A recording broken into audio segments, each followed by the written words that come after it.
Olá, boa tarde. Bem-vindos ao DLC. Hoje estamos à conversa com a Maria Pinto, uma terapeuta ocupacional que trabalha com adultos e com crianças, e hoje vamos falar mais sobre a educação de crianças e esta necessidade da terapia ocupacional. A grande questão... Olá Maria, boa tarde, primeiro de tudo. A grande questão que se coloca é esta: o que é a terapia ocupacional? Porque nós ouvimos o sobrinho tem, o primo tem, o afilhado tem a terapia ocupacional, mas muitas vezes não sabemos o que é. Por isso a nossa primeira pergunta é essa: o que é a terapia ocupacional? Então, a terapia ocupacional é uma área da saúde que tem como objetivo melhorar o desempenho e mais focado na funcionalidade dos indivíduos nas diversas áreas de ocupação em que estão inseridos. Nós trabalhamos muito com crianças, com jovens e com adultos, dependendo da área em que estão inseridos. Por exemplo, pode ser na área da pediatria, na área da reabilitação física, na área da geriatria, bem como na área da saúde mental, sendo que na pediatria nós trabalhamos muito em contextos de clínicas, de centros de atividades e de capacitação para a inclusão, de unidades de saúde familiares, entre outras instituições. Também na área da pediatria trabalhamos muito através do brincar, visto sendo que é esta a área da ocupação em que eles estão mais inseridos. Ok, muito bem.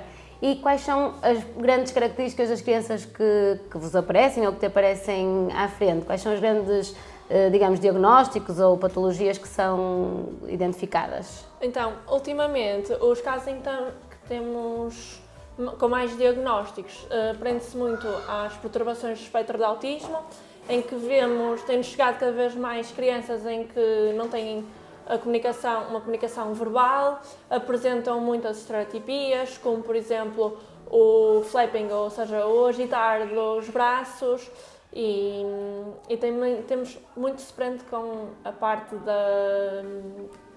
dos atrasos de desenvolvimento. Ok. E quais são os grandes desafios como terapeuta ocupacional que tu sentes? Ou seja, tiveste o teu percurso académico, não é? Houve muitas coisas que apreendeste durante esse percurso, mas hoje em dia, ou seja, ao trabalhares diariamente com essas crianças, e também adultos, não é? Mas com crianças especificamente, quais são os grandes desafios que surgem no dia-a-dia de trabalho? Sim, prende-se muito com o tempo em que temos para a preparação das sessões, sendo que habitualmente temos sessões de 50 minutos e depois, passado 10 minutos, já temos que estar noutra sessão com outra criança. O facto de termos intervenções muito seguidas, de ter este raciocínio para, ok, terminamos agora uma sessão, vamos passar para outra, temos que reorganizar material, pode até ser mesmo o mesmo diagnóstico, mas a forma de intervenção é completamente diferente. Ok. Muito bem. E quais são os grandes, se tu tivesses que dar aconselhamento, por exemplo, parental, ou seja, pais gerais, não é? Não específico das crianças que tens contigo, o que é que achas que dirias a um pai, ou alguém que é pai recentemente, que sinais é que são sinais de alerta de uma criança que poderia ter eventualmente, ou que lhe beneficiaria com a terapia ocupacional? Como sinais de alerta, podemos, como terapeutas ocupacionais, enunciar alguns, como por exemplo o não estabelecer o contacto ocular, o facto de existirem hiperfocos em algumas temáticas que estão presentes na infância, o não existir a interação social com outras crianças, ou seja, a criança preferir um brincar solitário e não um brincar com os pares. Okay, os pares incluem crianças e adultos, porque a criança também deve brincar com adultos. Com o adulto. Pronto. A não participação em atividades em casa e podemos por aí. Ok. Qual foi a grande motivação que te levou quando tu acabaste o teu ensino secundário, não é? Percebeste que querias ir para a terapia ocupacional? O que é que te levou a querer esse foco? Pronto. Então, a área da terapia ocupacional foi-me familiar, estava ainda no 9º ano, porque tenho uma família em que tem um caso de autismo. Okay. Pronto, foi a partir daí que eu comecei a ouvir muito sobre a terapia ocupacional, que até então não conhecia. A partir desse momento Comecei a pesquisar, comecei a ver o que é que realmente era, em que locais é que poderíamos trabalhar, com que população poderíamos trabalhar. E pronto, esta motivação em querer trabalhar, em querer ser terapeuta ocupacional, veio daí. Ok, muito bem. E então aqui como é que se, agora num caso específico, não é? Nós neste momento não temos nenhuma criança no DLC que tenha essa necessidade de terapia ocupacional cá, porque temos outros serviços de psicologia e terapia da fala, por exemplo, mas como é que seria uma intervenção em contexto de sala, ou seja, tendo uma sala de pré-escolar, como é que um terapeuta ocupacional realizaria o seu trabalho em contexto de sala, onde está um grupo de crianças, não é? Por isso, uma das crianças do grupo teria essa necessidade e há um trabalho com uma educadora, com uma auxiliar ou com toda a equipa educativa. Como é que se processa esse trabalho? Ou até com os pais, não é? Porque depois isto também tem que ser muito interligado. Pronto, uma das nossas formas de trabalho é o passar estratégias quer para o professor, quer para o contexto de casa, ou seja, para os pais e irmãos e restante família. Ou seja, as estratégias que nós trabalhamos em sessão, passá-las, ou seja...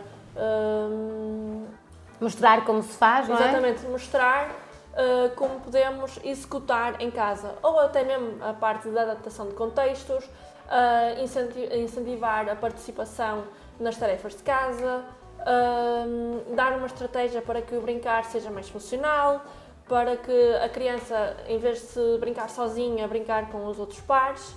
E a nossa intervenção em contextos escolares prende-se muito na passagem de estratégias quer para o resto da equipa multidisciplinar, que os professores fazem parte da mesma, quer para a parte familiar.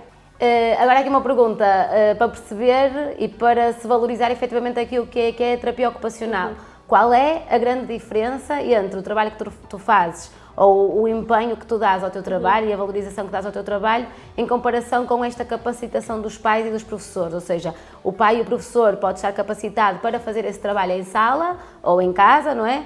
Mas qual é a grande diferença que um pai e um professor não conseguem empregar nesse trabalho e tu consegues em contexto de clínico ou de sala terapêutica? A grande diferença prende-se ao facto de, no contexto clínico, ou em contexto clínico, pode não ser só numa clínica, o nosso brincar tem um fim terapêutico, enquanto que em contexto domiciliar, do domicílio ou no contexto escolar, o brincar não tem este fim terapêutico, porque quer os professores, quer os pais, têm outros objetivos a trabalhar. E nós temos um objetivo terapêutico. Muito bem. Acho que foi importante esta conversa para nós percebermos aqui efetivamente qual é o objetivo desta terapia ocupacional, que muitas vezes pode não estar até associada a algum diagnóstico, não é? De médico, não é? Sim. E vermos ali uma falha numa criança ou uma dificuldade e trabalhar sobre isso. Obrigada pela tua presença aqui, por esta conversa, acho que foi importante para mim como educadora, para quem nos está a ouvir como pais, como outros profissionais, outros terapeutas, professores e educadores, porque efetivamente o objetivo é este, é nós olharmos para a criança como um todo, perceber que dificuldades é que ela tem e conseguimos agir sobre isso. Obrigada por nos estar a ouvir desse lado. Então não se esqueça, o vosso filho é a nossa missão.